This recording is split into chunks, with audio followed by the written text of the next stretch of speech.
I've scaled my agency to over $2 million a year. I automated it, put a sales team in place, and then eventually exited.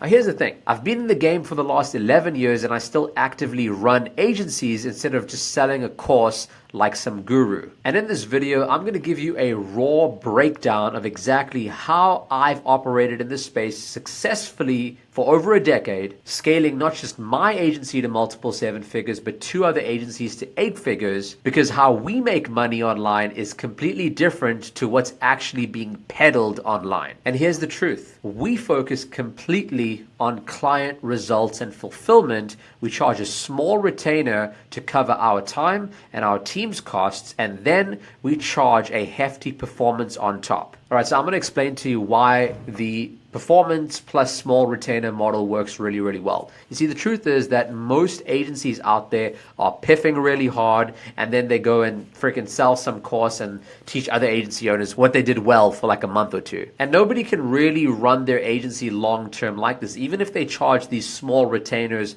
plus ad spend, it's really a broken model because it doesn't give them much margin to operate out of. And most of these agencies are secretly broke, and they're not really going to be around for much longer. And over time, what I realized is that the whale clients that came to us and they were like, yeah, we want to spend like 30 grand a month on advertising or more, they were looking at our retainer, and then we were saying, okay, well, that's like 10 times more than what we charge a month, which is $1,500. So I guess our retainer is going to be $10,500. And they were just like, no, where's the skin in the game? And after losing a couple of those whales over and over again, we started to realize that, look, the name of the game is that the biggest players want you as their provider to also have skin in the game. And after painfully losing a bunch of whale clients, we came to the realization that the best of the best, client-wise, they want their providers to have skin in the game. Because think about it, when you charge a PIF and you charge a monthly retainer, they are assuming all the risk while you get all the reward. Because even if you don't perform, you still got paid up front, right? And oftentimes there's all these stipulations and difficult contract things that oftentimes squeeze them into not even being able to charge back. And I'm saying this from experience because that's the kind of agency I was.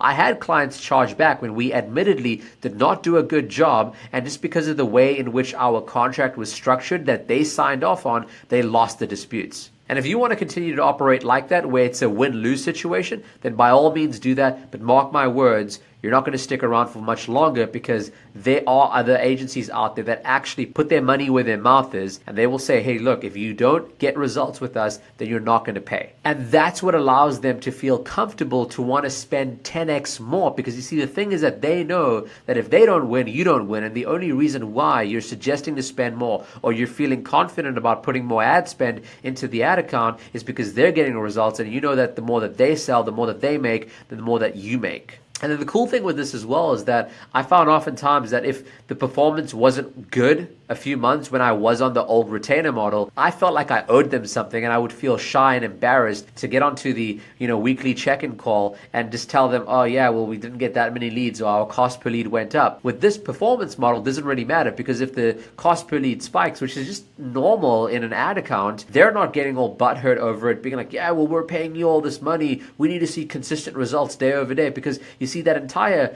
monthly retainer model, it sets everyone up for failure, because it basically suggests that for this amount of money that I'm paying every single month, I need to get these many results. And if you don't do your job as a service provider, then you're axed. It's kind of like paying for a Netflix subscription. If all of a sudden they go from offering you 10,000 movies and shows to choose from to just 10, you're going to be like, yo, I'm not going to pay this subscription. I'm going to go to frickin' Hulu or Crave or Disney. And the best part about this model is that you don't need to sign on as many clients. Back when I ran my first agency that I scaled to that impressive number of over $2 million, don't get me wrong, like there was some good profit margins and it was great, but there was just so much headache of having to manage all these clients. At one stage, we had over 100 clients. Can you imagine that? Now, with this performance model, what ends up happening is that you can have less than 10 clients and you could be making the same, if not more, than what you're making in the traditional agency model. And therefore, that one client of yours is spending the budget that multiple smaller clients would need to spend, yet you're not having to do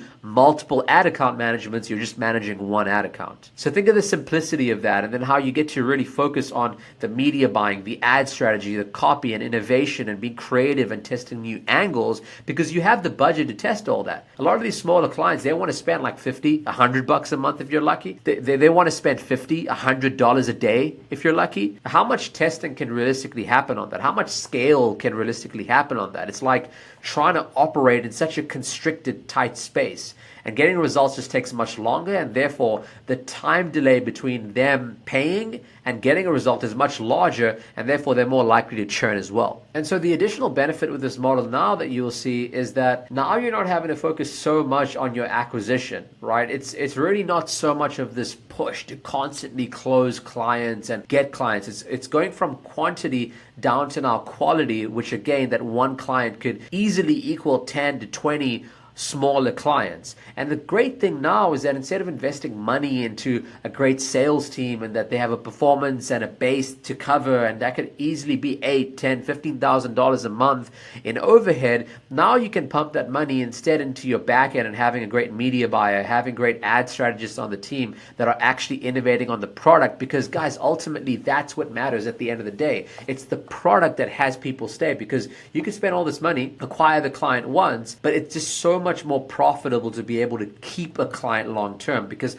most people focus on the CAC, the cost per acquisition, and I need to get, $20 appointments, and I need to acquire new customers for like $120. Whereas, if I know that a client with me on average is going to make me $100,000, dude, I don't care. I'll spend $5,000, $10,000 to acquire this client, and I know I'm going to keep them. You see how much of a mindset shift there is now when you run the performance basis model, where ultimately it's all about product, it's all about delivery, it's all about the client, and it's about quality over quantity. It's about results over masquerading and pretending like they're doing well. And the great thing now with fulfillment is we don't even need to take on even all that overhead as we would before, where a lot of the work is even done by AI. If a GPT is just properly programmed and trained on how to write copy, or how to copy the copy that's written, or how to come up with new ideas that then we take and obviously work through and workshop. But a lot of the heavy lifting can be taken off as well. And that's where it gets, I think, a lot more fun as an advertiser, where we get to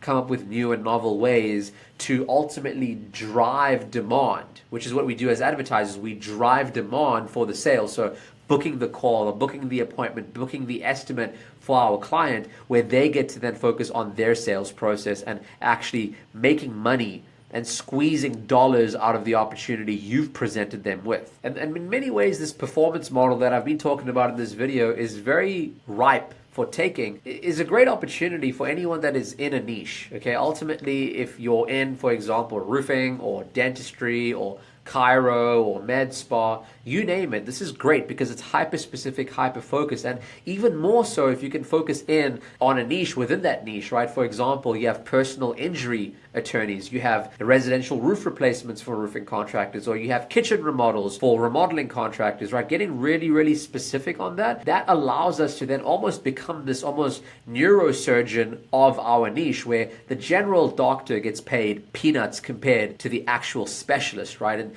that's where we get to come in with exclusivity deals and be able to go to the client and say, hey, look, I'm going to be able to do this for you. I'm only going to work with you in this area. You're going to be my only client. We're going to work one-on-one. We're going to go ultra deep. We're going to go really, really, we're going to ultimately get success because we're in this together.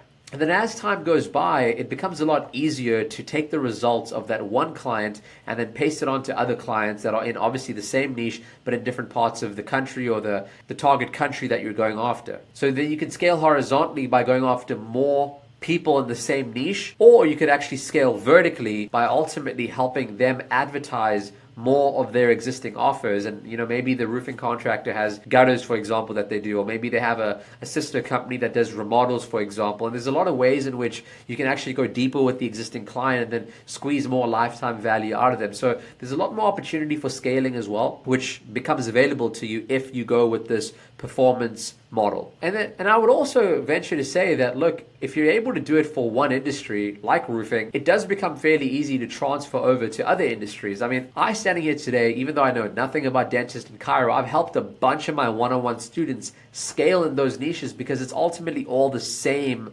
process. And one of the key pieces that I've always implemented in all the campaigns with all the clients that I work with is figuring out the unique mechanism behind what they do, meaning the thing that makes what their offer is, what their product is, stand out, even if they haven't articulated that to the market yet. Let me tell you what I mean by that. The problem with 99% of offers is that they always talk about some promise, some desire, or they bake in some pain points that their offer helps their prospects overcome. But that's not enough, especially in a more sophisticated world where everyone has Google, everyone has ChatGPT, reviews are everywhere, and if you don't have everything lined up perfectly on the internet in terms of your reputation, then they're just going to brush you aside. They're going to be like, meh. They're going to slap you with what you call the Google sticker. You're the same as everyone else. There's nothing unique. There's nothing different.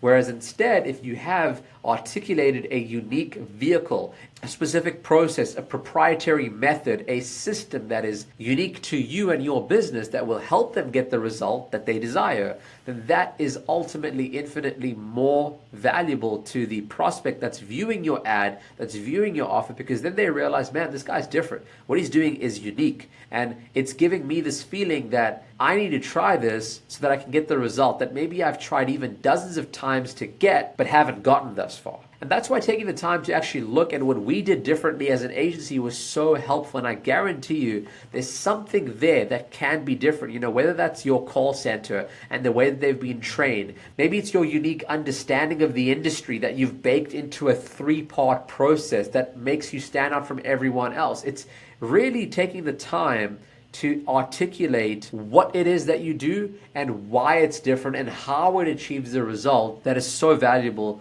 to the prospect. So I hope that in this video you're able to see that doing a performance-based offer will ultimately help you stand out, but in addition to that, actually articulating why what you do is different will absolutely get way more fish on the hook, because now you're standing out from everyone else and you're not just a freaking one-size-fits-all, Google sticker slapped, I've already seen this before offer. I hope this was helpful. Keep coming back. I'll see you on the next video.